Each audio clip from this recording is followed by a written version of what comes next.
Our goal was to get these accounts spreading misinformation permanently suspended. Well, that was a self-described ninja troll hunter. All these are anonymous activists who counter climate change denial online. Well, we don't usually disguise identities on our show, but tonight is different. Our next guest, who we are calling Tom, has faced legal threats before and has concerns for his safety. Tom, great to have you on the program with us. Thanks for having me, Molly. I understand you volunteer to fight climate disinformation on top of your day job. Why? Yeah, so basically, I was actually recruited by a group. We noticed a lot of disinformation, particularly on Twitter, was particularly bad on climate denial. I come from a scientific background myself. For about 15 years, I've been doing this just in my part-time. I got better and better at it, and then I started getting recruited for fact-checking services because I got really quite good at it. And eventually now I'm working in a kind of a scientific field still now. But yeah, it was something that really frustrating when you see this disinformation and how it's tricking often vulnerable people. And this is tricky work because we're not seeing you because there is real risk. Yeah, there is. I mean, I've had threats before. I think people generally also at one point assumed I was female, and then I got lots of kind of misogynistic attacks. I've had someone threatening to come and find where I live. So there is an element of risk. One group that I uncovered in Eastern Europe, kind of linked to fossil fuels, actually in the US, are also a relatively dangerous group. They've been raided by the police. So yeah, I have to look out for my own safety. Tom, let's talk about the types of myths and claims you're constantly seeing online.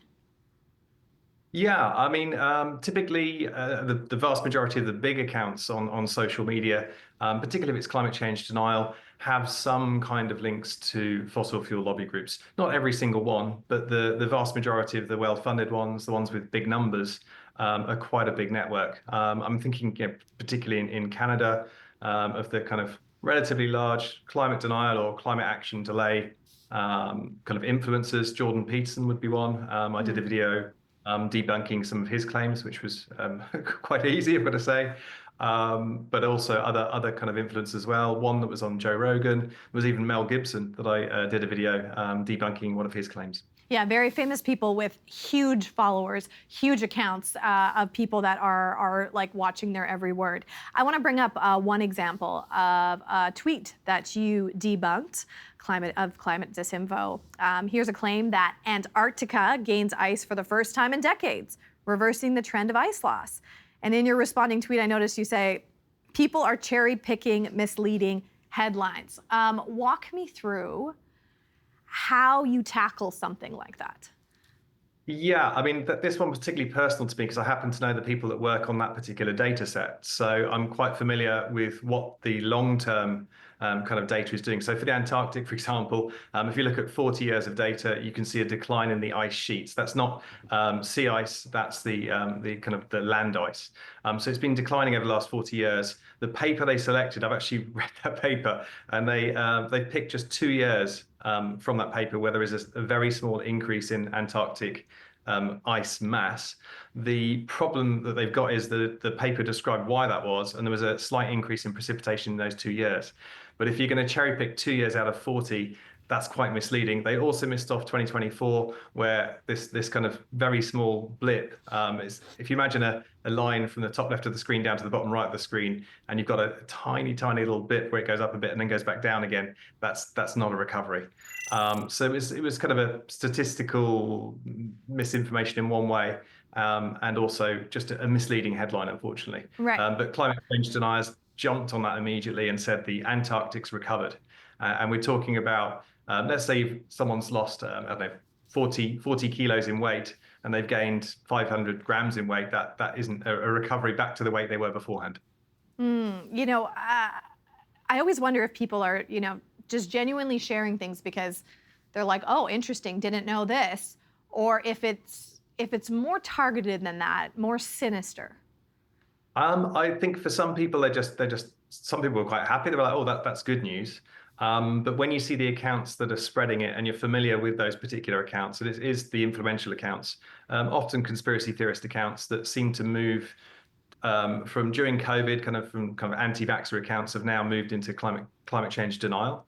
And there is some money in there through engagement, particularly. There's some links to fossil fuel lobby groups as well.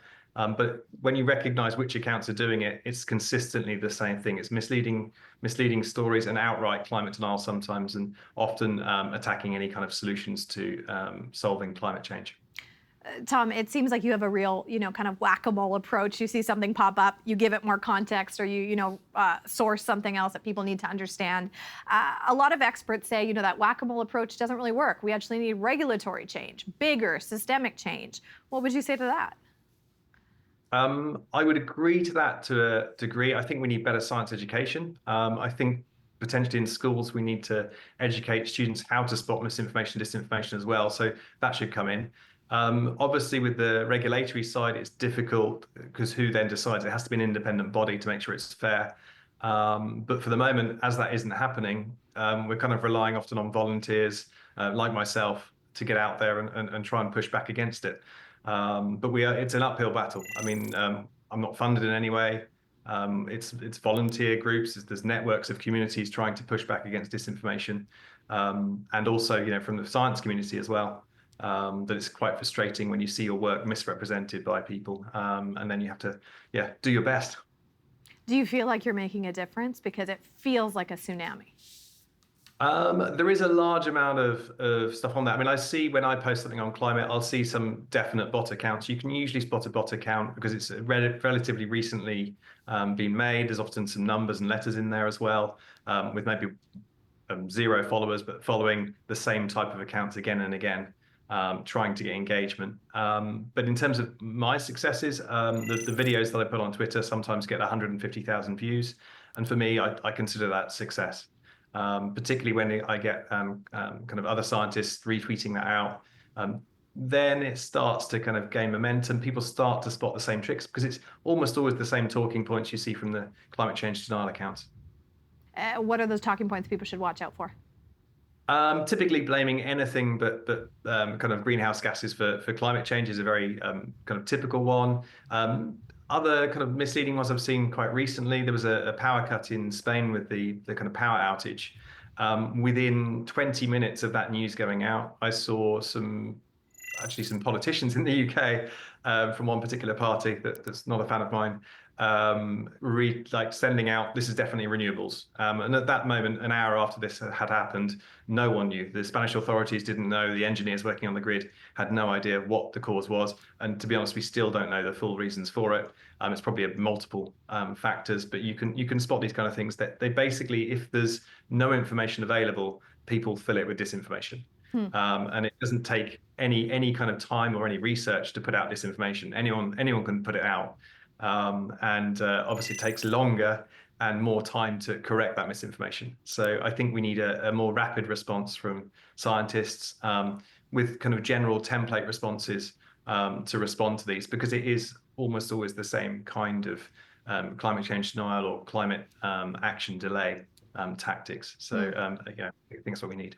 Well, you're doing your part as a volunteer. Tom, appreciate you being on the program. Pleasure. Thanks for having me.